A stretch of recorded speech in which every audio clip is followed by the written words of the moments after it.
ਸਤਨਾਮ ਵਾਹਿਗੁਰੂ ਸਾਹਿਬ JIO. ਸਸੈ ਸਭ ਜਗ ਸਹਿਜ ਉਪਾਇਆ, ਤੀਨ ਭਵਨ ਇਕ ਜੋਤੀ। ਗੁਰਮੁਖ ਵਸਤ ਪ੍ਰਾਪਤ ਹੋਵੈ, ਚੁਣ ਲੈ ਮਾਣਕ ਮੋਤੀ। ਸਸੈ ਸਭ ਜਗ ਸਹਿਜ ਉਪਾਇਆ, ਤੀਨ ਭਵਨ ਇਕ ਜੋਤੀ। ਗੁਰਮੁਖ ਵਸਤ ਪ੍ਰਾਪਤ ਹੋਵੈ, ਚੁਣ ਲੈ ਮਾਣਕ ਮੋਤੀ। ਸਮਝੈ ਸੂਝੈ ਪੜ ਪੜ ਬੂਝੈ, ਅੰਤ ਨਿਰੰਤਰ ਸਾਚਾ। ਗੁਰਮੁਖ ਦੇਖੈ ਸਾਚ ਸੰਭਾਲੇ, ਬਿਨ ਸਾਚੇ ਜਗ ਕਾਚਾ। ਤਦੈ ਧਰਮ ਧਰੇ ਧਰਮਾਪੁਰ, ਗੁਣਕਾਰੀ ਮਨ ਧੀਰਾ। ਤਦੈ ਧੂਲ ਪੜੈ ਮੁਖ ਮਸਤਕ, ਕੰਚਨ ਭਏ ਮਨੂਰਾ। ਧਨ ਧਰਣੀ ਤਰ ਆਪ ਅਜੂਨੀ, ਤੋਲ ਬੋਲ ਸਚ ਪੂਰਾ। ਕਰਤੇ ਕੀ ਮਿਤ ਕਰਤਾ ਜਾਣੈ, ਕਹਿ ਜਾਣੈ ਗੁਰ ਸੂਰਾ। ਕਰਤੇ ਕੀ ਮਿਤ ਕਰਤਾ ਜਾਣੈ, ਕਹਿ ਜਾਣੈ ਗੁਰ ਸੂਰਾ। ਵਾਹਿਗੁਰੂ ਜੀ ਕਾ ਖਾਲਸਾ, ਵਾਹਿਗੁਰੂ ਜੀ ਕੀ ਫਤਿਹ। ਸਤਿਗੁਰੂ ਦੀਨ ਦੁਨੀਆ ਦੇ ਮਾਲਕ ਸੱਚੇ ਪਾਤਸ਼ਾਹ ਸ੍ਰੀ ਗੁਰੂ ਗ੍ਰੰਥ ਸਾਹਿਬ ਮਹਾਰਾਜ ਜੀ ਦੀ ਹਜ਼ੂਰੀ ਅੰਦਰ ਜੁੜ ਬੈਠੇ ਸਤਿਕਾਰਯੋਗ ਸਤ ਸੰਗੀ ਜਨੋ, ਆਪ ਜੀ ਨੇ ਗੁਰੂ ਨਾਨਕ ਸਾਹਿਬ ਜੀ ਦੀ ਉਚਾਰਨ ਕੀਤੀ ਹੋਈ ਬਾਣੀ ਵਿੱਚੋਂ, ਜੋ ਕਿ ਰਾਮ ਕਲੀ ਵਿੱਚ ਦੱਖਣੀ ਓਅੰਕਾਰ ਦੇ ਸਿਰਲੇਖ ਹੇਠ ਦਰਜ ਹੈ, ਇਸ ਦਾ ਦੂਸਰਾ ਔਰ ਤੀਸਰਾ ਸ਼ਲੋਕ ਆਪ ਜੀ ਨੇ ਸਰਵਣ ਕੀਤਾ ਹੈ। ਇਹ ਬਾਣੀ ਇੱਕ ਓਅੰਕਾਰ ਮੰਦਰ ਦੇ ਪੰਡਤ ਪੁਜਾਰੀ ਨਾਲ ਗੱਲਬਾਤ ਕਰਦਿਆਂ ਗੁਰੂ ਨਾਨਕ ਸਾਹਿਬ ਨੇ ਉਹਦੇ ਤੇ ਤਰਸ ਕੀਤਾ, ਉਹਨੂੰ ਸਮਝਾ ਰਹੇ ਨੇ। ਔਰ ਇਹ ਸ਼ਬਦ ਸਾਰੇ ਹੀ ਜਗਤ ਦੇ ਕੰਮ ਆਉਣ ਵਾਲੇ ਨੇ, ਕਿਉਂਕਿ ਬਾਣੀ ਕਿਸੇ ਇੱਕ ਨਾਲ ਗੱਲ ਕਰਦਿਆਂ ਹੀ ਉਚਾਰੀ ਗਈ ਹੈ, ਪਰ ਇਹ ਬਾਣੀ ਸਰਬਕਾਲੀ ਹੈ। ਉਸ ਪੰਡਤ ਦਾ ਨਾਮ ਨਹੀਂ ਦਿੱਤਾ ਗਿਆ। ਜੇ ਨਾਮ ਦੇ ਦਿੱਤਾ ਜਾਂਦਾ ਤੇ ਬਾਣੀ ਸਿਰਫ ਉਹਦੇ ਨਾਲ ਸੰਬੰਧਿਤ ਸੀ, ਪਰ ਇਹ ਹੁਣ ਸਰਬਕਾਲੀ ਸਾਰਿਆਂ ਵਾਸਤੇ ਹੈ। ਪਰ ਕਰਨ ਨੂੰ ਆਪਾਂ ਨਾਲ ਜੋੜਦੇ ਰਵਾਂਗੇ ਤਾਂ ਸਮਝ ਆਏਗੀ ਆਰੰਭ ਤੋਂ, ਕਿਉਂਕਿ ਇਹ ਬਾਣੀ ਦਾ ਬੇਸ ਹੀ ਉਹ ਪੰਡਤ ਹੈ, ਓਂਕਾਰ ਦਾ ਪੁਜਾਰੀ। ਉਹ ਇੱਕ ਮੂਰਤੀ ਨੂੰ ਓਂਕਾਰ ਕਹਿੰਦਾ ਹੈ। ਸਤਿਗੁਰੂ ਕਹਿੰਦੇ ਨੇ ਪੰਡਤ ਜੀ ਇਹ ਰਸਤਾ ਠੀਕ ਨਹੀਂ। ਓਂਕਾਰ ਤੇ ਰੱਬ ਦਾ ਨਾਮ ਹੈ। ਉਹਨੂੰ ਸਮਝਾ ਰਹੇ ਨੇ ਇੱਥੇ ਪਰਮਾਤਮਾ ਨਹੀਂ ਜਿੱਥੇ ਤੂੰ ਖੋਜ ਰਿਹਾ, ਪਹਿਲਾਂ ਥਾਂ ਤੇ ਲੱਭ ਲੱਭੀ ਫਿਰ ਪਹਿਲਾਂ ਥਾਂ ਵੇਖ ਹੈ ਕਿ ਨਹੀਂ, ਗਲਤ ਥਾਂ ਤੇ ਕਿਉਂ ਉਹਦੀ ਖੋਜ ਕਰਨਾ। ਉਹਨੇ ਪੁੱਛਿਆ ਫਿਰ ਉਹਦੀ ਥਾਂ ਕਿਹੜੀ ਹੈ। ਅੱਜ ਦੇ ਦੂਜੇ ਸ਼ਲੋਕ ਵਿੱਚ ਇਹ ਜਵਾਬ ਦੇ ਰਹੇ ਨੇ, ਉਹਨੂੰ ਦੱਸ ਰਹੇ ਨੇ ਉਹਦੀ ਕਿਹੜੀ ਥਾਂ ਹੈ, ਉਹਦਾ ਕਿਹੜਾ ਦਰਵਾਜ਼ਾ ਹੈ, ਉਹਦਾ ਕਿਹੜਾ ਘਰ ਹੈ, ਕਿਹੜੀ ਥਾਂ ਤੇ ਰਹਿੰਦਾ ਹੈ। ਫਿਰ ਉਹਨੇ ਪੁੱਛਿਆ ਉਹ ਮਿਲਦਾ ਕਿਵੇਂ ਹੈ, ਕਿਉਂਕਿ ਮਿਲਿਆ ਉਸ ਨੂੰ ਨਹੀਂ ਸੀ। ਉਹਨੇ ਪੁੱਛਿਆ ਉਹ ਮਿਲਦਾ ਕਿਵੇਂ ਹੈ, ਉਹਦੇ ਨਾਲ ਸਾਂਝ ਕਿਵੇਂ ਪੈਂਦੀ ਹੈ। ਹਜ਼ੂਰ ਨੇ ਕਿਹਾ ਉਹਨੂੰ ਮਿਲਿਆ ਨਹੀਂ ਜਾ ਸਕਦਾ, ਮਿਲੀਦਾ ਤੇ ਉਸ ਨੂੰ ਜੋ ਵੱਖਰਾ ਹੋਵੇ। ਉਹ ਤੇਰੇ ਵਿੱਚ ਹੀ ਹੈ, ਤੂੰ ਉਹਦਾ ਹੀ ਰੂਪ ਹੈ। ਆਪਣੇ ਦੁਆਲਿਓਂ ਮਨ ਦੀ ਮੈਲ ਦੇ ਕੱਪੜੇ ਲਾ, ਆਪਣੇ ਆਪ ਨੂੰ ਨਗਨ ਕਰ। ਜੋ ਤੂੰ ਮਿਥਿਆ ਝੂਠਾ ਗਿਆਨ ਆਪਣੇ ਦੁਆਲੇ ਵਲੇਟਿਆ। ਉਹਨੇ ਕਿਹਾ ਵੀ ਇਹ ਤਾਂ ਸਾਰੇ ਕਹਿੰਦੇ ਨੇ ਸਾਰਿਆਂ ਥਾਵਾਂ ਤੇ ਉਹ ਵਸਦਾ, ਘਟ ਘਟ ਮੈਂ ਹਰ ਜੂ ਵਸੈ, ਪਰ ਮੈਨੂੰ ਤਾਂ ਨਜ਼ਰ ਨਹੀਂ ਆਉਂਦਾ। ਹਜ਼ੂਰ ਨੇ ਕਿਹਾ ਜਿਹੜਾ ਮਨੁੱਖ ਕੱਪੜੇ ਵਲੇਟ ਕੇ ਰੱਖੇ, ਹਵਾ ਹੋਵੇ ਵੀ ਉਹਨੂੰ ਛੋਏਗੀ ਨਹੀਂ। ਉਹ ਹੋਰ ਕਿਤੇ ਨਹੀਂ, ਉਹਦੀ ਖੋਜ ਆਪਣੇ ਹੀ ਵਿੱਚੋਂ ਕਰ, ਉਹ ਸੰਸਾਰ ਦੇ ਵਿੱਚ ਹੀ ਵਸਦਾ ਹੈ, ਕਿਉਂਕਿ ਉਹ ਮੂਰਤੀ ਵਿੱਚੋਂ ਖੋਜ ਰਿਹਾ ਸੀ, ਮੂਰਤੀ ਵਿੱਚੋਂ ਲੱਭ ਰਿਹਾ ਸੀ। ਪਿਛਲੇ 2 ਦਿਨਾਂ ਦਾ ਇੱਕ ਪ੍ਰਕਰਨ ਬਚਿਆ ਸੀ, ਮੈਂ ਸਾਂਝਾ ਕਰਾਂ ਕਿਉਂਕਿ ਲੜੀ ਵਿੱਚ ਆਪ ਜੀ ਸੁਣਦੇ ਹੋ।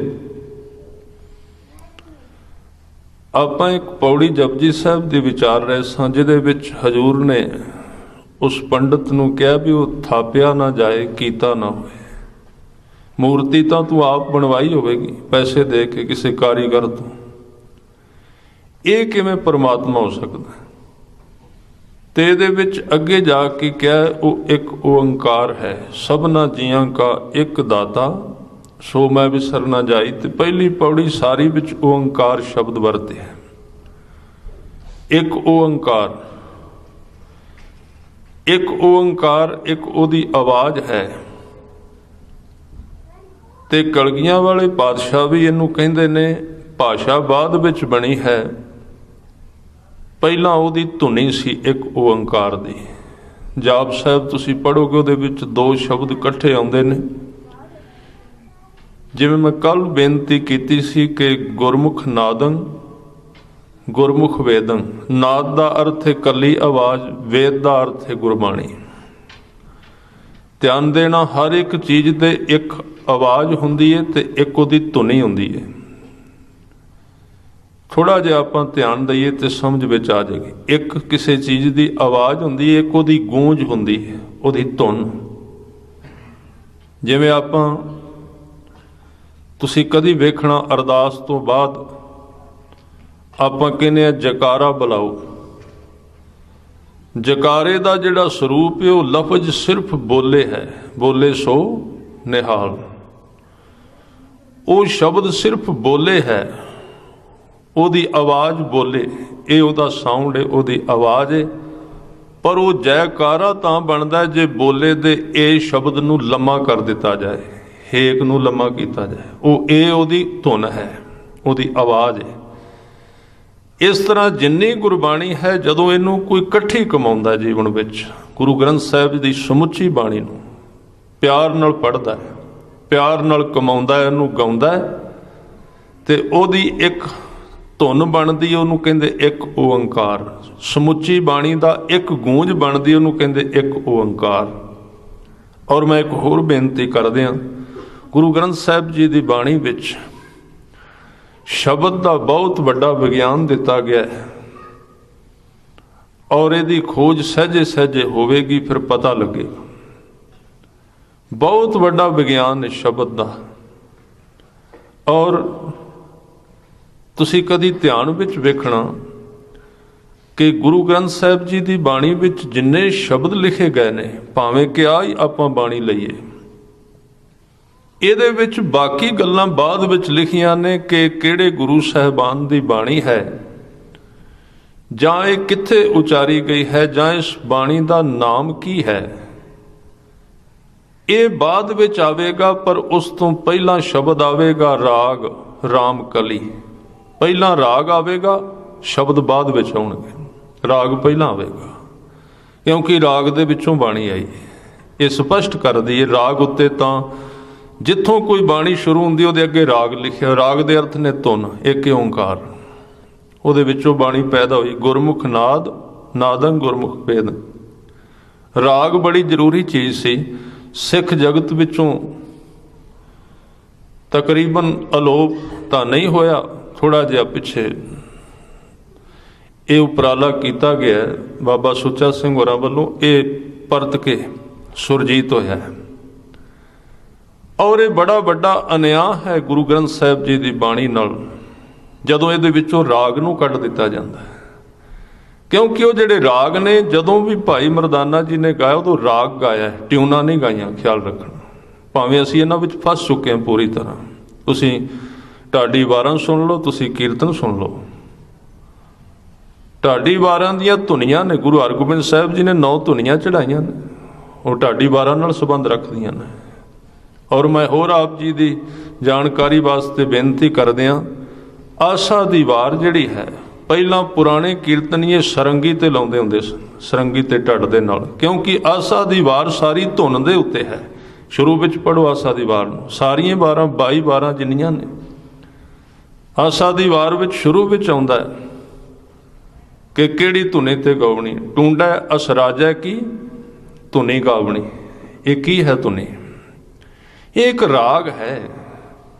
ते जिस बाणी दे पिछे पौड़ियां आउणगियां ਉਹ ਧੁਨੀਆਂ ਨਾਲ संबंधित होवेगा, ਉਹ ਢਾਡੀ राग ਨਾਲ संबंधित होवेगा ਉਹ वार जिहड़ी। क्योंकि पौड़ी जिहड़ी है ਇਹਦੀ पिछली पंक्ति अद्धी हुंदी। जदों पौड़ी तुसीं पढ़ोगे सारियां पौड़ियां आसा जी दी वार दियां, उन्हां दी जिहड़ी पिछली पंक्ति अद्धी हुंदी है। ते पुराने समय दे विच ढाडी भावें किसे धर्म दे सन, जिवें कि श्री अकाल तख्त साहिब दे सामने मेरी पीरी दे मालक ने पहली बारी 2 ढाडी सदे सुर सिंह वाला तो भाई बिधि चंद जी दे पिंडों बुला के लियांदे ते उन्होंने जिहड़ी वार गाई सी नत्था ते अब्दुल्ला ने, ਉਹਦਾ ਜਿਹੜਾ ਸਰੂਪ है वो गुरु ग्रंथ साहिब जी ਦੀਆਂ ਆਈਆਂ 22 ਵਾਰਾਂ ਦੇ ਪਿੱਛੇ ਜਿਹੜੀਆਂ ਪੌੜੀਆਂ ਨੇ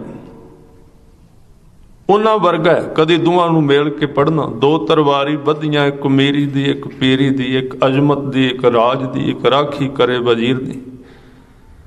ਹੀਮਤ ਬਾਹ ਕੋਟਗੜ ਦਰਵਾਜ਼ਾ ਬਲਖ ਵਗੀਰ ਦੀ। ਪਿੱਛੇ ਸਭ ਤੋਂ ਆਉਂਦਾ ਪੱਗ ਤੇਰੀ ਕੀ ਜਾਂਗੀਰ ਦੀ ਅੱਧੀ ਪੰਕਤੀ ਹੈ। ਇਹ ਸਰੂਪ ਸਾਰੀਆਂ ਪੌੜੀਆਂ ਦਾ ਹੈ।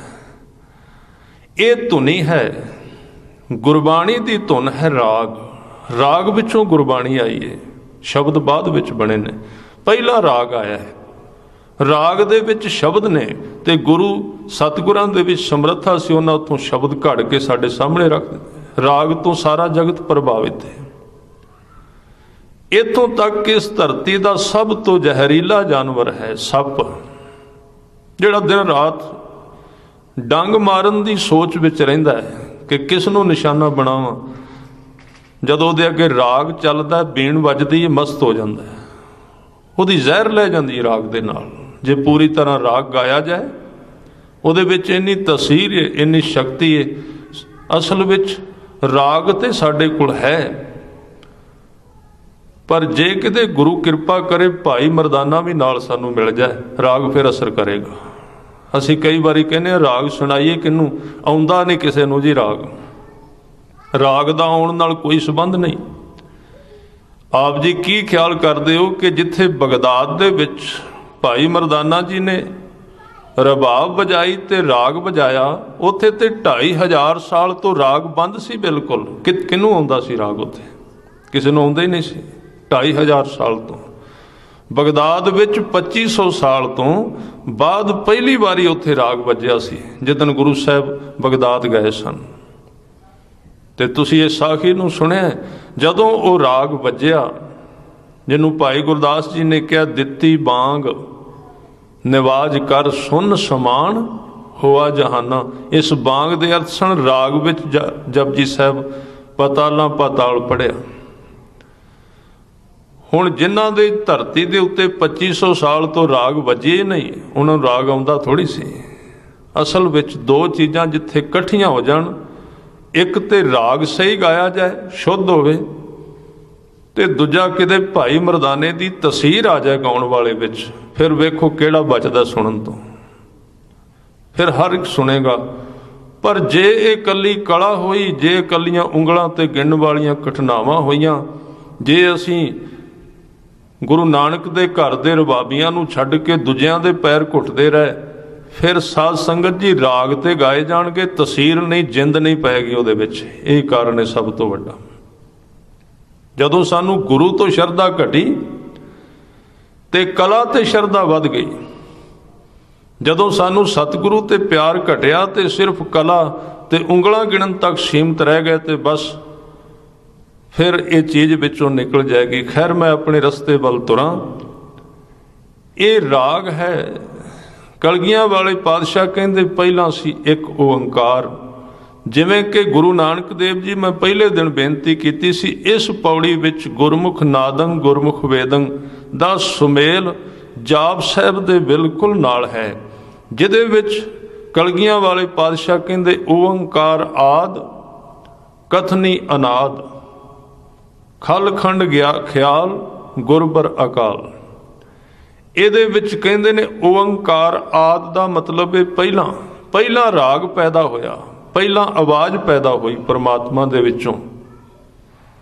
क्योंकि जिन्ना जाप साहब है, सारा जाप साहब इउं कह लो भी सतगुरु गुरु गोबिंद सिंह महाराज जी ने, एक तो धरती इस तरह की है पौंटा साहब, उतों का नज़ारा बड़ा कुदरती है, जमुना का कंढा, परबतां दी सुहावनी हवा उत्थे उचारिया, ते जाप साहब इस तरह उचारिया बिल्कुल सामने बैठ के अकाल पुरख दे, 1 इंच का भी फर्क नहीं, जिवें आपां कहने सीधा प्रसारण आ रहा है, नालों नाल उहदे विच कोई उधार नहीं, कोई लेट नहीं किया गया उसनूं।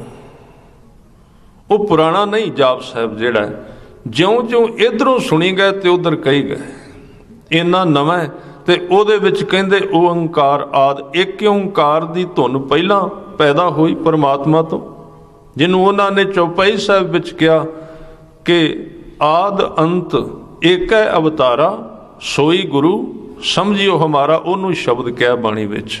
ये थोड़ियां जिहियां गल्लां समझण योग ने, भावें इन्हां विच कंद रस नहीं। उन्होंने कहंदे ओंकार आद, पहला ओंकार पैदा होया सी, कथनी अनाद ते कथना बाद विच होई, यानी कि अखर बाद विच आए। ਉਹੀ चीज़ गुरु ग्रंथ साहिब विच हूबहू चलदी है। पहला लिखिया होया राग, राग रामकली महला पहला, अगे फिर शब्द होया है, किहड़े गुरु साहब ने शब्द उचारिया ते किहड़े राग किहड़ी बाणी है, ये सारे नाम बाद विच दिते ने। तां ये प्रकरण, क्योंकि इस बाणी दे आरंभ विच ओंकार शब्द आया, तां मैं बार बार 2-3 दिन तो ये बेनतियां कर रहा कि इहदा बेस पकड़ विच आ जाए। हुण उस ब्राह्मण नाल सतगुरां दी गल चलदी, जिन्हों कहा सी मूर्ति विचों ओनूं लभ रहा, सदियां लभदा रवीं, इहदे विचों तैनूं परमात्मा नहीं मिलेगा। क्योंकि एक है पाथर कीजै भाओ, दूजा पाथर धरिया पाओ, जे ओ देओ तां ओ भी देवा। पत्थर विच किथे परमात्मा है? हाँ, जिदन तू उहनूं अपने विचों वेख लिया, फिर तू इस मूर्ति कोल आई, फिर इहदे विचों दिसेगा। वो तो अपने करके दिसना ना, मूर्ति करके नहीं दिसया। तुसीं एक शब्द पढ़िया होना कि भगत नामदेव जी ने मूर्ति नूं दुध पियाया सी, सारा शब्द है। दूध पियाए भगत कर गया, नामे हर का दर्शन पाया। वो भोलेपन विच कहन लगे भी दुध पियो, दूध पियो गोबिंदे राय, दूध पियो मेरो मन पति आए, नहीं तो घर को बाप रिसाए। सोइन कटोरी अमृत भरी, न लै नामे हर आगे धरी। भाई गुरदास जी प्यो कहंदे ने, प्यो किते काम चलिया, नामदेव नूं कह समझाया। पिता रोज एक मूर्ति की पूजा करता सी, नामदेव जी। पिछों प्यो दादे तो पीढ़ी दर पीढ़ी ये पूजा चलती आ रही सी। घर विच ठाकुर हुंदा सी, उहदे अगे रोटी रखनी, उहदे अगे चाह लस्सी रखनी, दुध रखना, अगे रखना, कहना जी पियो। तो फिर आप वो छक लेना। ये रवायत चलती सी शुरू तो, इस तरह चलता रहा। ना उत्थे कोई परमात्मा की याद, ना उत्थे कोई मन जागया। इस तरह एक दूजे के पिछे पैर रखदियां किन्नियां पीढ़ियां लंघ गईयां, पर अज एक घर विच उहदे विच जागया मनुख आया, भगत नामदेव, जिहड़ा कहंदा सी परमात्मा खाएगा तो मैं तां जाना है, पीएगा तो तां जावांगा। हुण मूर्ति नूं की पता, वो बेचारी सदियां तो उहदे अगे रखदे सन, चुक लैंदे सन, ते पत्थर दी बनी सी। पर नामदेव दे विच एक बड़ा वड्डा गुण सी, वो गुण सी भोलापन। उन्होंने दसिया गया तो मन विच मन गए भी वाकई ये ठाकुर रोज़ कुछ खांदा है, वाकई कोई खांदा, जिहड़ा कहंदे ने भी अगे रखते खांदा ही होवेगा जरूर, वैसे थोड़ी रखते ने। भोलापन सी। इस भोलेपन दे विच उस पत्थर की मूर्ति दे अगे दुध लिया रखिया, गां चो के अगे रख के बैठ गए। कहंदे जी ठाकुर जी पीओ, तुसी दूध पीओ, गोबिंदे राय पीओ इस दुध नूं। हुण कौन पीवे? वो तो बनवाई सी मूर्ति कारीगर तो, वो पत्थर बेचारा किवें पीवे? पर भगत दे अंदर जिहड़ा भोलापन ते इरादा सी, उहनूं टाल भी कौन सके? हुण गल्लां दोवें टकरा गईयां। उधर उधर है ही मूर्ति सी, इधर एक जिउंदा बंदा सी। उन्हें क्या जुठना ताए जे प्यावांगा ते। विश्वास ते प्रेम विच इन्नी ताकत है कि जो अपनी आई ते आ जाए पत्थरां नूं बुला सकदा है। उहदे विच इन्नी शक्ति है। ते जे बेविश्वासी जिउंदे बंदे विच आ जाए तो सामने 10 पातशाहियां बैठियां होण तां भी कहेगा वो नहीं हन, जे बेविश्वासी आ जाए। भगत जी ने क्या पीओगे तो जाऊंगा। अज मेरी ये पक्की गल रही। हुण वो मूर्ति सी, पर यह भी एक सच है, जदों कोई गहरे दिलों परमात्मा नूं याद करदा है तो अर्श नूं छड्ड के फर्श ते आ जांदा है। वो मजबूर हो के वो भी काम करता है जो नहीं करना चाहता। जदों अंदरों गहरे तल तो आवाज़ आई भी तू पी इस दुध नूं, ते परमात्मा दे अंदर एक खिच पई, हलचल मच गई। उन्हें क्या हुण है तो पत्थर ही, पर मैनूं इस पत्थर दे विचों प्रगट होना पैना है। ਇਹਦੇ ਵਿੱਚੋਂ, क्योंकि पत्थर ये तो ਮੰਨਦੇ ना भी घट घट मैं हर जू बस है। ये तो ਮੰਨਦੇ भी कंध विच भी है, दरख्त विच भी है तो सही है तो सब थां ते कोई नूं प्रगट करने वाला भी तो होवे तां ना प्रगट करोगे। गुरु दा अर्थ ही है। याद रखो गुरु तेग बहादुर साहब 27 साल रहे, गुप्त रहे। जिदन किसी ने प्रगट किया उदन प्रगट होए। भाई मक्खन शाह ने प्रगट करना पैंदा है, वैसे नहीं हुंदा। प्रगट करन तो बिना परमात्मा प्रगट हुंदा ही नहीं, उन्होंने लोड़ ही नहीं। उन्होंने सदना पैंदा है, बुलाना पैंदा, उन्होंने आवाज़ देनी पैंदी, उस तो बिना कोई मतलब ही नहीं है। उन्होंने परवाह की है, बेपरवाह है। प्रगट करन वाला अज आ गया। परमात्मा नूं पत्थर विचों प्रगट होना पिया। मूर्ति अलोप हो गई, साक्षात परमात्मा सामने आ गया। मूर्ति नहीं रही उत्थे। इसलिए दोवें ठीक ने। साडे व्याख्याकार इस चीज़ ते भिड़दे रहे ने, अज तक किताबां लिखियां गई ने। अद्धियां ने कहा ये गलत है, साखी कट्टो इसनूं। दूजियां ने कहा नहीं, मूर्ति ने दुध पीता है। दोवें ही चीज़ां तर्क संगत नहीं, दोवें ही चीज़ां सीधे रस्ते पर नहीं लैके। ना तो मूर्ति ने दुध पीता है तो साखी कट्टी भी नहीं जा सकती। परमात्मा ने दुध पीता है, साखी नूं कट्टिया नहीं जा सकता। किवें होया? मैं थोड़ी जी बेनती कर दियां। फिर ये धार्मिक जगत दीयां क्लासां ने, उन्होंने दृष्टि कहा गया बाणी दे विच। भाई गुरदास जी कहंदे एक चरम दृष्टि, जिथे असीं जिउ रहे हां ये दृष्टि चम तक रहिंदी सिर्फ, इनू चरम दृष्टि कहंदे ने।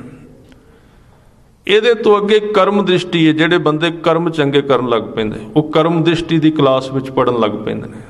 चरम दृष्टि तो अगे चले गए, पास हो गए, लंघ गए। ਇਹਦੇ ਤੋਂ ਅੱਗੇ ਹੈ ਧਰਮ ਦ੍ਰਿਸ਼ਟੀ। जिन्हें अपने गुरु कोलों सिक्खी की दात लै ली, धर्म दृष्टि प्राप्त कर ली उन्हें। ਇਹਦੇ ਤੋਂ ਅੱਗੇ है साध संगत जी, ਉਹਨੂੰ ਕਹਿੰਦੇ ਭਰਮ दृष्टि। फिर भरम रहिंदा है जे, दुविधा रहिंदी। और भरम दृष्टि तो अगे है दिव्य दृष्टि, जिन्हों गुरु अमरदास जी कहते गुरु नूं मिल के प्राप्त होंदी है। दिव्य दृष्टि का अर्थ है बंदा दूर तक सोचन लग पैंदा, जिहड़ा काम करदा है वेख के हथ पाउंदा है। ते सब तो अखीरली उहनूं कहंदे ब्रह्म दृष्टि। ब्रह्म दृष्टि भाई कन्हैया जी विच पैदा हुई।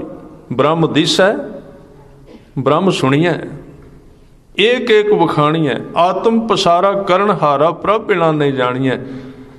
भगत नामदेव जी दे विच ब्रह्म दृष्टि बनी। ते ब्रह्म दृष्टि जेड़े जेड़े व्यक्ति विच आएगी, वो जेड़े आदमी नूं सामने वेंदा है, 2-4 सैकंड वास्ते वो बंदा दिसदा है, शरीर अलोप हो जाता, परमात्मा प्रगट होने लग पैंदा। भावें किहदे वल वेखे, कली मूर्ति वल नहीं। सब में जोत जोत है सोए, तिसदा चांदन सब में चांदन होए, गुरसाखी जोत प्रगट होए। जिहदी ब्रह्म दृष्टि, जिन्हों ब्रह्म ज्ञानी कहंदे ने, वो जिहदे वल वेखदा है वो आदमी 2-4 पाली दिसदा है, ਉਹਦਾ शरीर गवाच जाता है, तो विचों जोत परमात्मा दिसन लग पैंदा। भावें चोर होवे भावें संत होवे, दोवां चों इक्को जिहा। इस करके मैं तां ये बेनती कर रहा भी मैं बहुत सारे सिख जगत दे ये गुरु साहब ने सोच बख्शी कि गुरु नानक दे घरों बख्शे हुए लोकां दी संगत करन दा मौका मिलता रहा।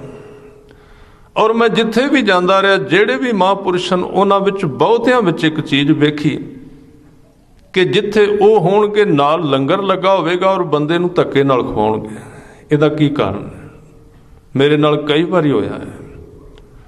खास करके मैं नाम भी लै दियां, बाबा संतोख सिंह जी ज्योति स्वरूप वाले, जिहड़ा आदमी आया उहदे अगे बैठ जाना, आप खवाउणा है। मैं एक दिन किसी ने पूछा भी की कारण है, कहते ये बंदा नहीं दिसदा इन्हां नूं। जदों इन्हां कोल आदमी आउंदा है, आदमी गवाच जाता है, तो गुरु नूं वेख के खवाई आउंदे ने, ये गुरु समझ के खवाई जांदे। असीं सोचने आ जी साडे विच पता नहीं किन्ना कुछ जप तप होएगा, सानूं पहलां चादर विछाई, फिर उत्ते बिठाया, फिर आप प्रशादा छकाया, फिर हथ धोआए। असीं अपने हंकार विच तुरे फिरे भी मैं बहुत वड्डा आदमी हाँ। उन्हें कहा जी इन्हों आदमी नहीं दिसदा, ये ब्रह्म दृष्टि विच है। ये जदों किसी वाल वेखते ने आदमी खत्म हो जाता, विचों जोत दिसदी इन्हां नूं, उहनूं खुआ रहे। इहनूं कहंदे ब्रह्म दृष्टि। नामदेव दे विच ब्रह्म दृष्टि पैदा हुई, इस करके उहदी समझ आउणी बड़ी कठिन, बड़ा औखा है। जदों ब्रह्म दृष्टि नाल कहा कि दूध पीओ, गोबिंदे राय मूर्ति तो उत्थे रही ही नहीं सी, रब नूं प्रगट होना पिया, खलोना पिया सामने। उन्हें क्या लिया, हुण पीना ही पैना है। फिर ये विच एक शब्द विच पंक्ति है, जे अखरी ज्ञान भी असीं वेखीए थोड़ा जिहा तो उस चीज़ साफ कर देंदी है, परमात्मा ने दुध क्यों पीता। वो पंक्ति आउंदी है कि एक भगत मेरे हिरदै बसै, नामे देख नारायण हसै। जदों नामदेव सामने बह गया ना चौंकड़ा मार के भी तू पीना ही पीना है, कहते रब वेख के हसदा भी किड्डा भोला बंदा, वेखो पत्थर भी कदी दुध पींदे ने, हस पिया वेख के। पर यह मैनू प्यारा बड़ा लगा, मेरे हिरदे विच वसदा पिया। एक भगत मेरा हिरदै वसे, नामदेव की ये क्रिया मैनू गुलाम कर गई है, मैं उहदा गुलाम हो गया। क्यों? नामे देख नारायण हसे। नारायण परमात्मा नामदेव नूं वेख के हसदे ने भी वेखो बंदे ते बड़े वेखे ने, पुजारी ते बड़े वेखे ने, बस माड़ा जिहा अगे रखते ने, वेंदे ने भी चुक के पासे करिए खाइए। ये किवें दा आदमी है जिहड़ा पहला कहंदा खा फिर खावांगे। इस करके हसे वेख के। और ये है, यही गल कह रहे ने उस पंडित नूं। हुण भगत नामदेव जी ने पहला अंदरों वेख्या है ਤਾਂ ਉੱਥੋਂ ਦਿਸਿਆ, ਨਹੀਂ ਤੇ ਉੱਥੋਂ ਕੋਈ ਸਵਾਲ ਨਹੀਂ ਵੇਖਣ ਦਾ। ਇੱਕ ਨਹੀਂ, ਲੱਖਾਂ ਬੰਦੇ ਅਜੇ ਤੱਕ ਨੱਕ ਰਗੜੀ ਜਾਂਦੇ ਨੇ, ਕਿਹਨੂੰ ਦਿਸਿਆ ਹੈ ਮੂਰਤੀਆਂ ਦੇ ਅੱਗੇ? ਕੌਣ ਵੇਖਦਾ ਹੈ? ਨਹੀਂ ਦਿਸ ਸਕਦਾ। ਇਸ ਕਰਕੇ ਉਸ ਬ੍ਰਾਹਮਣ ਦੇ ਭਾਗ ਵੱਡੇ ਬਣੇ ਜਿਹਨੂੰ ਗੁਰੂ ਸਾਹਿਬ ਮਿਲੇ। ਇਹ ਵੀ ਖਿਆਲ ਰੱਖਣਾ, ਸਾਡੇ ਤੋਂ ਵੱਡਾ ਸੀ ਉਹ, ਜਿਹਦੇ ਸਾਹਮਣੇ ਬਾਬਾ ਨਾਨਕ ਆ ਕੇ ਖਲੋ ਜਾਏ। ਅੱਜ ਹੁਣ ਅਸੀਂ ਭਾਵੇਂ ਇਹਦੇ ਵਿੱਚੋਂ ਮੈਂ ਕਥਾ ਕਿੱਧਰ ਲੈ ਜਾ, ਉਹਨੂੰ ਕਹਾਂ ਬ੍ਰਾਹਮਣ ਬੜਾ ਮਾੜਾ ਸੀ ਜੀ, ਆਹ ਕਰਦਾ ਸੀ, ਆਹ ਕਰਦਾ। ਬਹੁਤ ਵੱਡਾ ਆਦਮੀ ਸੀ। ਕਿਉਂਕਿ ਕਿੰਨਾ, ਤੁਸੀਂ ਕਦੀ ਸੋਚੋ, ਜਿਸ ਗੁਰੂ ਵਾਸਤੇ ਲੋਕ ਸਾਰੀ ਸਾਰੀ ਉਮਰ ਲਾ ਦਿੰਦੇ ਨੇ, ਉਹਨੂੰ ਸਮਝਾ ਰਿਹਾ ਹੈ। ਕੋਈ ਛੋਟਾ ਆਦਮੀ ਥੋੜ੍ਹੀ ਹੋਵੇਗਾ। ਉਹਦੇ ਭਾਗ ਖੁੱਲੇ ਸਨ। ਜਿਹਨੂੰ ਗੁਰੂ ਨਾਨਕ ਸਾਹਿਬ ਨੇ ਖਲੋ ਕੇ ਸਮਝਾਇਆ ਵੀ ਆਹ ਵੇਖ, ਜਿੱਥੋਂ ਤੂੰ ਲੱਭ ਰਿਹਾ ਇੱਥੇ ਉਹ ਨਹੀਂ, ਫਿਰ ਉਹ ਪ੍ਰਭਾਵਿਤ ਹੋਇਆ। ਫਿਰ ਇਹਨੇ ਪੁੱਛਿਆ ਵੀ ਉਹ ਕਿੱਥੇ ਹੈ? ਉਹਦੇ ਜਵਾਬ ਵਿੱਚ ਅੱਜ ਦਾ ਦੂਸਰਾ ਸ਼ਲੋਕ ਉਚਾਰਨ ਕਰ ਰਹੇ ਨੇ। ਸੱਸੈ ਸਹਿਜ ਸਭ ਜਗ ਸਹਿਜ ਉਪਾਇਆ, ਤੀਨ ਭਵਨ ਇੱਕ ਜੋਤੀ। ਕਹਿੰਦੇ ਉਹਨੂੰ ਨਾ ਮੂਰਤੀ ਵਿੱਚੋਂ ਲੱਭੀ, ਨਾ ਕਿਸੇ ਥਾਂ ਵਿੱਚੋਂ, ਨਾ ਕਿਸੇ ਨਦੀ ਵਿੱਚੋਂ, ਨਾ ਕਿਸੇ ਪਹਾੜ ਦੀ ਕੰਦਰਾ ਵਿੱਚੋਂ। ਉਹਨੇ ਤਾਂ ਇਹ ਜਗਤ ਉਪਾਇਆ ਤੇ ਇਸ ਜਗਤ ਦੇ ਵਿੱਚ ਆਪ ਬਹਿ ਗਿਆ, ਬਾਹਰ ਕਿਤੇ ਨਹੀਂ। ਗੁਰੂ ਸਾਹਿਬ ਦਾ ਇਹ ਵਿਰੋਧ ਰਿਹਾ ਸਾਰੇ ਧਾਰਮਿਕ ਲੋਕਾਂ ਨਾਲ। ਉਹ ਕਹਿੰਦੇ ਸਨ ਬਾਹਰ ਜਾਓ ਤੇ ਉੱਥੋਂ ਲੱਭੋ। ਹਜ਼ੂਰ ਕਹਿੰਦੇ ਉੱਥੇ ਹੈ ਹੀ ਨਹੀਂ, ਇੱਥੇ ਹੈ ਤੁਹਾਡੇ ਵਿੱਚ। ਲੱਭਦੇ ਤੁਸੀਂ ਉੱਥੇ ਫਿਰਦੇ ਹੋ, ਤੁਹਾਡੇ ਤੋਂ ਬਿਨਾਂ ਹੋਰ ਕਿਹੜਾ ਪਰਮਾਤਮਾ? ਸਾਹਮਣੇ ਬੋਲ ਹੀ ਤੇ ਰਿਹਾ ਸਾਰਿਆਂ ਵਿੱਚ, ਹੋਰ ਕੌਣ ਹੈ? ਸਦ ਸੁਣਦਾ, ਸਦ ਵੇਖਦਾ, ਸ਼ਬਦ ਰਿਹਾ ਭਰਪੂਰ। ਭਾਈ ਗੁਰਦਾਸ ਜੀ ਕਹਿੰਦੇ ਨੇ, ਅੱਖੀਂ ਅੰਦਰ ਵੇਖਦਾ, ਦਰਸ਼ਨ ਵਿੱਚ ਦਿਸੈ, ਸ਼ਬਦਾਂ ਵਿੱਚ ਵਖਾਣੀਆਂ, ਸੁਰਤੀ ਵਿੱਚ ਰਿਸੈ। ਇਹ ਸਿੱਖੀ ਦੇ ਸਿਧਾਂਤ ਭਾਈ ਗੁਰਦਾਸ ਜੀ ਨੇ ਖੋਲ੍ਹੇ ਨੇ। ਕਿੱਥੇ ਹੈ ਉਹ ਹੋਰ ਕਿਤੇ ਵੀ ਨਹੀਂ। ਇਸ ਲਈ ਕਿਸੇ ਨੇ ਕਿਹਾ, ਜੇ ਇਹਨਾਂ ਜਿਉਂਦੇ ਬੰਦਿਆਂ ਵਿੱਚੋਂ ਤੈਨੂੰ ਰੱਬ ਨਹੀਂ ਦਿਸਿਆ, ਫਿਰ ਪੱਥਰ ਦੇ ਬੰਦਿਆਂ ਵਿੱਚੋਂ ਕਿੱਥੋਂ ਵੇਖੇਗਾ? ਇਹਨਾਂ ਵਿੱਚੋਂ ਵੇਖ। ਇੱਥੋਂ ਸ਼ੁਰੂ ਕਰ। ਕੋਈ ਆਦਮੀ ਸਾਰੀ ਉਮਰ ਭਟਕਦਾ ਰਿਹਾ ਸੀ ਕਿਤੇ ਕਿਤੇ ਪਰਮਾਤਮਾ ਦੀ ਖੋਜ ਵਿੱਚ। ਕਿਸੇ ਫਕੀਰ ਕੋਲ ਗਿਆ, ਉਹਨੇ ਕਿਹਾ ਵੀ ਕੋਈ ਪਰਮਾਤਮਾ ਨਹੀਂ। ਕਿਉਂਕਿ ਜਿੰਨੇ ਨਾਸਤਿਕ ਪੈਦਾ ਹੋਏ ਨੇ ਸਾਰੇ ਗਲਤ ਰਾਹਾਂ ਤੇ ਲੱਭ ਲੱਭ ਕੇ ਜਦੋਂ ਨਾ ਕਾਮਯਾਬ ਹੋਏ, ਫਿਰ ਇਹਨਾਂ ਨੇ ਐਲਾਨ ਕਰ ਦਿੱਤਾ ਵੀ ਰੱਬ ਕੋਈ ਨਹੀਂ ਹੈ। ਜਿੰਨੇ ਨਾਸਤਿਕ ਨੇ ਪਹਿਲਾਂ ਧਾਰਮਿਕ ਸਨ। ਇਹ ਖਿਆਲ ਰੱਖਣਾ, ਧਾਰਮਿਕ ਵਿਅਕਤੀ ਕਦੀ ਵੀ ਨਾਸਤਿਕ ਹੋ ਸਕਦਾ ਹੈ। ਔਰ ਮੈਂ ਵੀ ਬੇਨਤੀ ਕਰਦਿਆਂ, 95% ਧਾਰਮਿਕ ਬੰਦੇ ਨਾਸਤਿਕ ਹੁੰਦੇ ਨੇ। ਸਿਰਫ ਛੋਟਾ ਜਿਹਾ ਪੜਦਾ ਰਹਿੰਦਾ ਉਹਨਾਂ ਦੇ ਅੱਗੇ। ਉਹ ਕਿਸੇ ਵੀ ਵਕਤ ਕਹਿਣ ਲਈ ਅੰਦਰੋਂ ਕਾਲੇ ਨੇ ਕਿ ਕੋਈ ਹੈ ਨਹੀਂ, ਐਵੇਂ ਜਪਨੇ, ਕੋਈ ਵੀ ਨਹੀਂ ਹੈ। ਪੜਦਾ ਪਿਆ ਰਹਿੰਦਾ ਹੈ। ਇਹ ਗਿਆ ਉਸ ਫਕੀਰ ਦੇ ਕੋਲ, ਕਹਿੰਦਾ ਮੈਂ ਸਾਰੀ ਉਮਰ ਥੱਕ ਗਿਆ, ਹੁਣ ਤੇ ਐਲਾਨ ਕਰਨ ਦੇ ਨੇੜੇ ਆ ਗਿਆ, ਮੈਂ ਨਾਸਤਿਕਾਂ ਵਿੱਚ ਰਲਣ ਨੂੰ ਤਿਆਰ ਹਾਂ, ਕੋਈ ਪਰਮਾਤਮਾ ਨਹੀਂ। ਕਹਿੰਦੇ ਮਿਲਦਾ ਕਿਉਂ ਨਹੀਂ? ਤੈਨੂੰ ਹੁਣੇ ਮਿਲਾ ਦਿੰਦੇ ਹਾਂ। ਗਿਆ ਸੀ ਸਾਰੇ ਮੰਦਰਾਂ ਵਿੱਚ, ਗਿਆ ਸੀ ਸਾਰੇ ਧਾਰਮਿਕ ਥਾਵਾਂ ਵਿੱਚ। ਕਹਿੰਦਾ ਮੈਂ ਕੋਈ ਮੂਰਤੀ ਨਹੀਂ ਛੱਡੀ ਜਿਹਦੇ ਗਲ ਵਿੱਚ ਹਾਰ ਨਾ ਪਾਇਆ ਹੋਵੇ, ਜਿਹਨੂੰ ਭੋਗ ਨਾ ਲਵਾਇਆ ਹੋਵੇ। ਮੈਂ ਸਭ ਕਰ ਲਿਆ, ਕਿਤੇ ਨਹੀਂ ਮਿਲਿਆ। ਉਹਨੇ ਕਿਹਾ ਤੂੰ ਫਿਰ ਆਇਆ ਹੀ ਲੇਟ ਹੈ, ਜੇ ਪਹਿਲਾਂ ਆ ਜਾਂਦਾ ਕਦੇ ਦਾ ਦਿਖਾ ਦਿੰਦੇ, ਹੁਣੇ ਤੈਨੂੰ ਦਿਖਾਣੇ ਆ। ਉਹ ਹੈਰਾਨ ਹੋ ਗਿਆ ਵੀ ਐਡਾ ਸੌਖਾ ਹੈ। ਕਹਿੰਦੇ ਜਾ ਇਸ ਗਲੀ ਵਿੱਚ ਮੁੜੀ, ਸੱਜੇ ਹੱਥ, ਅੱਗੋਂ ਤੈਨੂੰ ਪਰਮਾਤਮਾ ਮਿਲੇਗਾ। ਬੜੀ ਅਜੀਬ ਸੀ, ਕਿਉਂਕਿ ਜਿਹੜੇ ਉਸ ਦੁਨੀਆ ਵਿੱਚ ਜੁੜ ਗਏ ਉਹਨਾਂ ਦੀ ਵਿਚਾਰ ਸਾਧ ਜਨਾਂ ਕੀ ਅਚਰਜ ਕਥਾ। ਉਹ ਹੈਰਾਨ ਹੋਇਆ, ਪਰ ਸੋਚਿਆ ਚਲੋ ਜਿੱਥੇ ਇੰਨੇ ਭਟਕੇ ਆ, ਇੱਕ ਗਲੀ ਹੋਰ ਸਹੀ। ਕਹਿੰਦੇ ਜਾ ਧਿਆਨ ਨਾਲ ਵੇਖੀ, ਨਾਲੇ ਕਿਹਾ ਧਿਆਨ ਨਾਲ ਵੇਖੀ, ਜਾਗ ਕੇ ਵੇਖੀ। ਜਦੋਂ ਬਾਹਰ ਨਿਕਲਿਆ ਨਾ, ਉਸ ਗਲੀ ਵਿੱਚ ਇੱਕ ਗਧਾ ਵਾਹੁਣ ਵਾਲਾ ਗਧੇ ਤੇ ਮਿੱਟੀ ਲੱਦ ਕੇ ਲਿਆ ਰਿਹਾ ਸੀ, ਸਾਰੇ ਕੱਪੜੇ ਚਿੱਕੜ ਨਾਲ ਭਰੇ ਹੋਏ। ਉਹ ਮਿਲ ਪਿਆ। ਕਹਿੰਦੇ ਇਹਨੇ ਬੜਾ ਮਖੌਲ ਕੀਤਾ ਇਸ ਫਕੀਰ ਨੇ ਵੀ ਰੱਬ ਮਿਲਿਆ। ਇਹਦੇ ਪਸੀਨੇ ਨਾਲ ਲੱਥ-ਪੱਥ ਮਿੱਟੀ ਦਾ ਭਰਿਆ ਹੋਇਆ ਕੁਮਾਰ, ਗਧਾ ਵਾਹੁਣ ਵਾਲਾ, ਇਹਨੂੰ ਪਰਮਾਤਮਾ ਕਿਹਾ ਉਸਨੇ। ਬੜੇ ਕ੍ਰੋਧ ਵਿੱਚ ਵਾਪਸ ਆਇਆ, ਕਿਉਂਕਿ ਉਹਨੇ ਜਿੰਨੀਆਂ ਕਿਤਾਬਾਂ ਵਿੱਚੋਂ ਪੜ੍ਹਿਆ ਸੀ ਤੇ ਜਿੰਨੀਆਂ ਅਖੌਤੀ ਕਹਾਣੀਆਂ ਸੁਣੀਆਂ ਸਨ, ਉਹਨਾਂ ਵਿੱਚ ਇਹ ਦੱਸਿਆ ਗਿਆ ਸੀ ਪਰਮਾਤਮਾ ਜਦੋਂ ਆਉਂਦਾ ਹੈ ਅੱਗੇ ਫੁੱਲ ਖਿਲਾਰੇ ਜਾਂਦੇ ਨੇ, ਆਕਾਸ਼ ਵਿੱਚੋਂ ਉਤਰਦਾ, ਰੱਥ ਆਉਂਦਾ ਹੈ, ਦੇਵਤੇ ਨਾਲ ਹੁੰਦੇ ਨੇ, ਫਲਾਣਾ ਹੁੰਦਾ। ਪਤਾ ਕਿੰਨੀਆਂ ਕਹਾਣੀਆਂ ਸੁਣਾਉਂਦੇ ਅਸੀਂ ਵੀ। ਉਹ ਨਹੀਂ ਸੁਣਿਆ ਸੀ, ਹੁਣ ਉਹ ਕਿੱਥੇ ਉਹਦੇ ਵਿੱਚ ਵੇਖੇ। ਕ੍ਰੋਧ ਵਿੱਚ ਆਇਆ, ਕਹਿੰਦੇ ਪਹਿਲਾਂ ਬਹੁਤ ਵੇਖੇ ਨੇ ਪਰ ਤੂੰ ਸਾਰਿਆਂ ਤੋਂ ਸਿਰੇ ਦਾ ਨਿਕਲਿਆ। ਉਸ ਫਕੀਰ ਨੂੰ ਕਹਿੰਦੇ ਧੋਖੇਬਾਜ਼, ਕਿੱਥੇ ਪਰਮਾਤਮਾ, ਮਿੱਟੀ ਦਾ ਭਰਿਆ ਲਿਬੜਿਆ ਆਦਮੀ। ਉਹਨੇ ਕਿਹਾ ਅੱਖ ਖੋਲ ਕੇ ਵੇਖ, ਜੇ ਤੈਨੂੰ ਉਹਦੇ ਵਿੱਚ ਨਹੀਂ ਦਿਸਿਆ ਕਿਤੇ ਨਹੀਂ ਦਿਸਣਾ ਸਾਰੀ ਉਮਰ, ਫਿਰ ਹੋਰ ਕਿਤੇ ਨਹੀਂ ਹੈ। ਇਹਨਾਂ ਵਿੱਚ ਵੇਖ, ਇਹਨਾਂ ਦੇ ਵਿੱਚ ਹੀ ਹੈ, ਤੂੰ ਕਿੱਥੋਂ ਲੱਭ ਰਿਹਾ। ਇਸ ਕਰਕੇ ਗੁਰੂ ਗ੍ਰੰਥ ਸਾਹਿਬ ਜੀ ਦੀ ਸਾਰੀ ਬਾਣੀ ਜਦੋਂ ਇਹ ਵਾਰ-ਵਾਰ ਕਹਿੰਦੀ ਸਾਧ ਸੰਗਤ ਬਿਨ ਤਰਿਓ ਨਾ ਕੋਏ, ਜਦੋਂ ਇਹ ਵਾਰ-ਵਾਰ ਕਹਿੰਦੀ ਸਾਧ ਕੈ ਸੰਗ ਨਹੀਂ ਕਛ ਕਾਲ, ਦਰਸ਼ ਭੇਟਤ ਹੋਤ ਨਿਹਾਲ, ਜਦੋਂ ਇਹ ਕਹਿੰਦੀ ਹੈ ਪੰਜ ਬਾਰ ਗੰਗ ਜਾਏ ਬਾਰ ਪੰਚ ਪ੍ਰਾਗ ਨਹਾਏ, ਤੈਸਾ ਪੁੰਨ ਇੱਕ ਗੁਰ ਸਿੱਖ ਕੋ ਜਿਵਾਏ ਕਾ, ਉਦੋਂ ਕੀ ਇਸ਼ਾਰਾ ਕਰ ਰਹੇ ਨੇ। ਉਹ ਕਹਿੰਦੇ ਉਸ ਰੱਬ ਨੂੰ ਹੋਰ ਕਿਤੇ ਨਾ ਲੱਭੀ, ਆ ਜਿਹੜੇ ਸੰਗਤ ਵਿੱਚ ਸਿੱਖ ਬੈਠੇ ਇਹਨਾਂ ਵਿੱਚ ਹੀ ਵਸਦਾ, ਹੋਰ ਕਿਤੇ ਲੱਭਣਾ ਉਸ। ਅਸੀਂ ਇੱਥੋਂ ਤੇ ਖੋਜਿਆ ਨਹੀਂ, ਹੋਰ ਸਾਰੀਆਂ ਥਾਵਾਂ ਤੋਂ ਲੱਭ ਲਿਆ।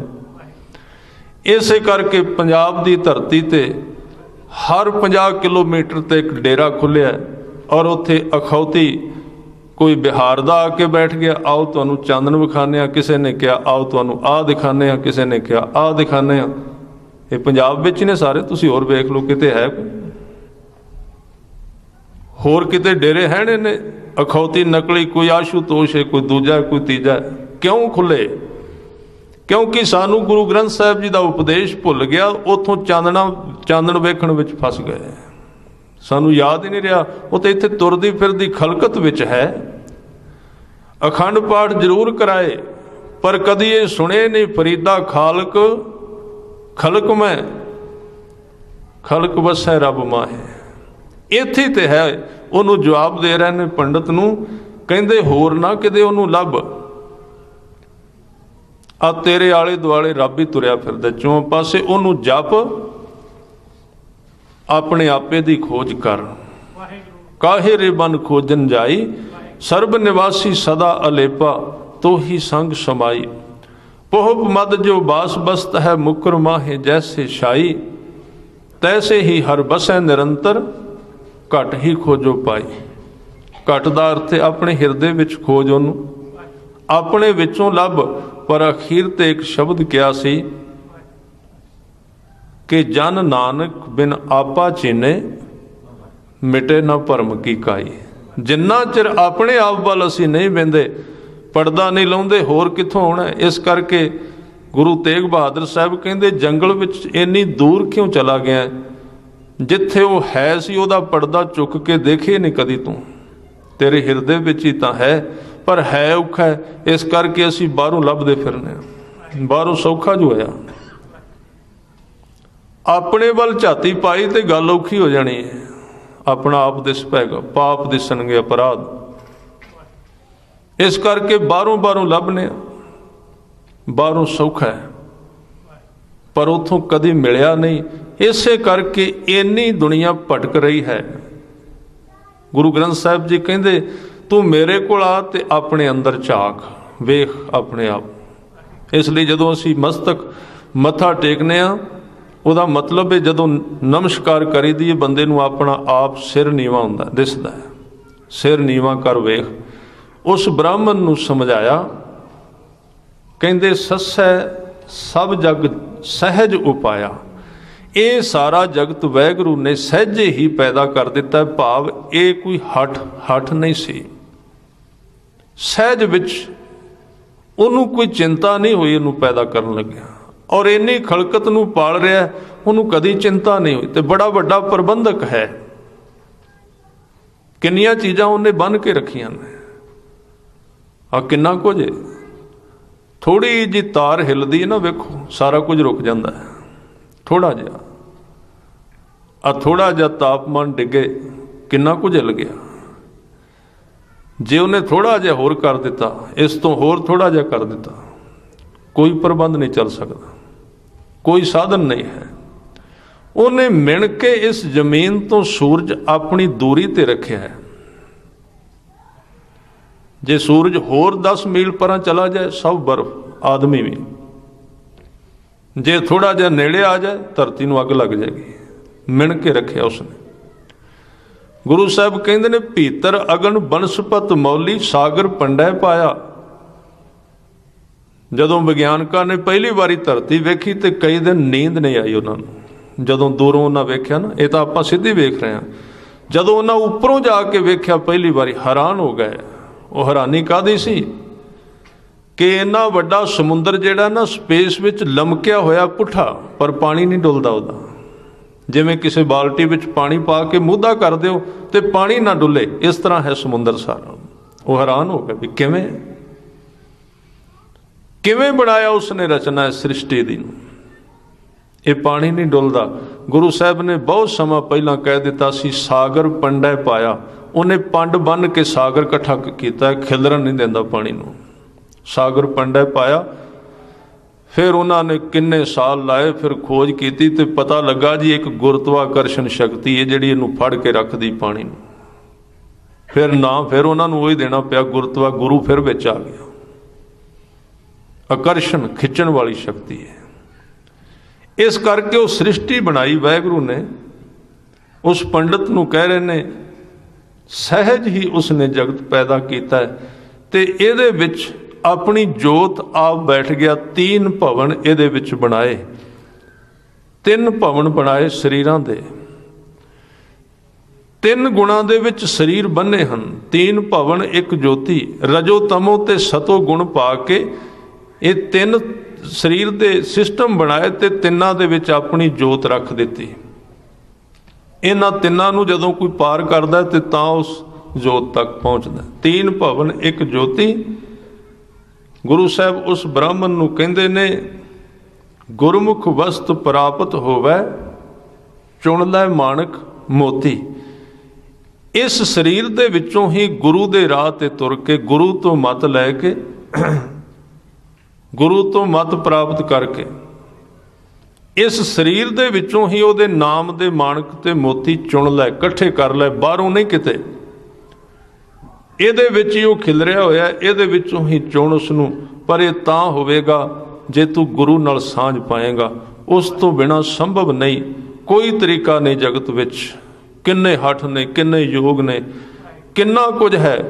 ਕੋਈ ਵੀ ਸਾਧਨ ਕੁਦਰਤੀ ਨੇਚਰਲੀ ਨਹੀਂ ਹੈ। ਖਿਆਲ ਰੱਖਣਾ, ਜਿਹੜਾ ਰਸਤਾ ਸਾਨੂੰ ਗੁਰੂ ਸਾਹਿਬ ਨੇ ਦਿੱਤਾ ਉਹ ਕੁਦਰਤੀ ਸਾਧਨ ਹੈ ਸਿਰਫ।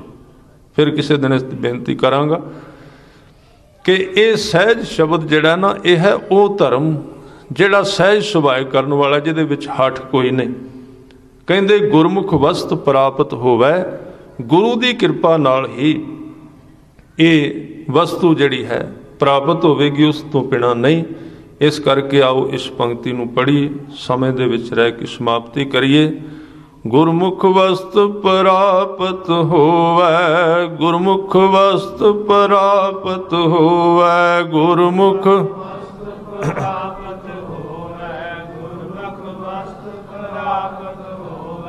गुरमुख वस्त प्राप्त होवै, गुरमुख वस्त प्राप्त होवै।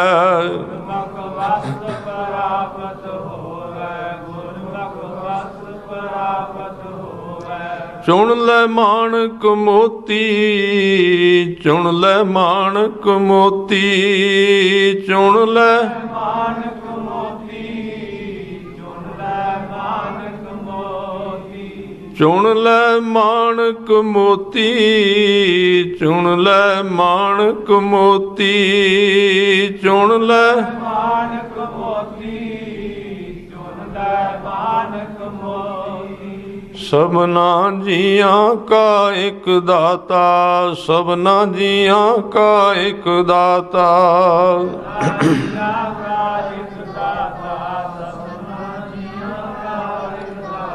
सबना जियां का एक दाता, सबना जियां का एक दाता।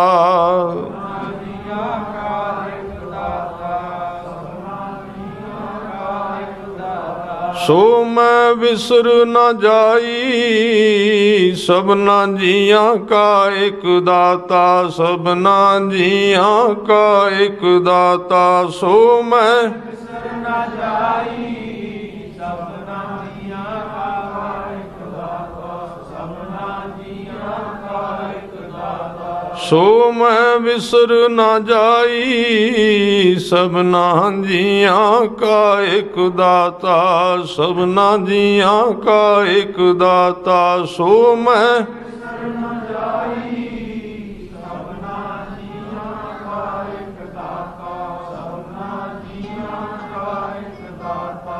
चुन लै माणक मोती, गुरमुख वस्तु प्राप्त होवै, गुरमुख वस्तु प्राप्त होवै। चुन लै माणक मोती, गुरमुख वस्तु प्राप्त होवै, गुरमुख वस्तु प्राप्त होवै। ਜਿਹੜੀ ਵਸਤੂ ਕਿਸੇ ਨੂੰ ਮੂਰਤੀਆਂ ਵਿੱਚੋਂ ਜਾਂ ਹੋਰ ਥਾਂ ਤੋਂ ਨਹੀਂ ਮਿਲੀ, ਗੁਰੂ ਨਾਨਕ ਸਾਹਿਬ ਕਹਿੰਦੇ ਗੁਰੂ ਦੇ ਚਰਨਾਂ ਨਾਲ ਲੱਗ ਕੇ ਉਸ ਹੀਰੇ ਨਾਮ ਨੂੰ, ਉਹਦੀ ਯਾਦ ਨੂੰ ਚੁਣ। ਇਹ ਰਸਤਾ ਸਤਿਗੁਰੂ ਨੇ ਦਰਸਾਇਆ। ਅਗਲੇ ਵਿਚਾਰ ਇਸੇ ਤਰ੍ਹਾਂ ਲੜੀਵਾਰ ਕੱਲ ਦੇ ਦੀਵਾਨ ਵਿੱਚ ਕਰਾਂਗੇ। ਸੋ ਇੰਨੀਆਂ ਬੇਨਤੀਆਂ ਪ੍ਰਵਾਨ। ਸਮੂਹ ਸੰਗਤ ਦਾ ਬਹੁਤ ਬਹੁਤ ਧੰਨਵਾਦ। ਭੁੱਲਾਂ ਚੁੱਕਾਂ ਦੀ ਖਿਮਾ। ਵਾਹਿਗੁਰੂ ਜੀ ਕਾ ਖਾਲਸਾ, ਵਾਹਿਗੁਰੂ ਜੀ ਕੀ ਫਤਿਹ।